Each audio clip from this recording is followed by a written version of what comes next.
বাসা কোথায়? মহাদেবপুরে। কি নাম? মোহাম্মদ আজিমউদ্দিন। গ্রামের নাম চক্রবিন্দ। তাহলে কি কাজে কত বছর ধরে এই আদালতে ঘুরতেছেন? জমির ব্যাপারে। সেটাই শুনতে চাচ্ছিলাম। একটা আপিল করে আমরা 18 লাখ ডিগ্রি হয়েছিল, বুঝতে পারছেন? আমরা 18 লাখ ডিগ্রি পাইছি। এই উকিলে আপনার 7 বছর ধরে ঘুরাচ্ছে, 8 বছর পড়িছে। তাহলে এটা কথা বলবে, এটা বলে না। এটা কথা বলবে, এটা আর বলে না। 8 বছর ধরে ঘুরতেছেন, কিন্তু যে 35 বছরের কথা বলেন, এটা কি? 35 বছর ওটা কেস হয়ে কিন্তু বন্ধ ছিল। বন্ধ থাকার পরে আবার মনে করেন যে এটা আবার ওই 14 সালে কি 15 সালে বোধহয় কেসটা স্টার্ট হয়েছে। হওয়ার পরে কয়েক বছর চলতেছে।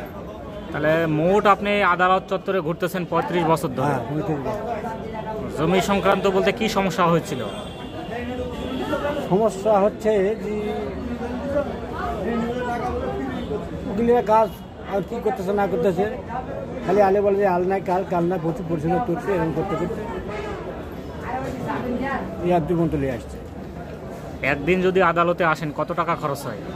একদিন আদালতে আসলে আপনার উকিল মুকিল সব দিয়ে 1000 1500। তাহলে 35 বছরে কত টাকা খরচ হলো? এটা কত বলতে পারবো না বাবা। আগে খরচ করছে আমার বাবা, তারপরে খরচ করছে আমার ভাই, তারপরে এখন আবার খরচ করতেছি আমি। এখন এটা কত টাকা খরচ হয়েছে বলতে পারবো। আরো কত বছর ঘুরতে হবে? আগে তো, এখন তো বলতেছে যে এখন খালি এটা, ওই যে আমার এক ভাই মারা গেছে, ওই ভাই এখন ওই ওয়ারিশ গুণ এটা সঠিক হলেই বলে ডিগ্রি হবে, তাই তো বলতেছে। এখন কত বছর ঘুরতে হবে বলতে পারবো না।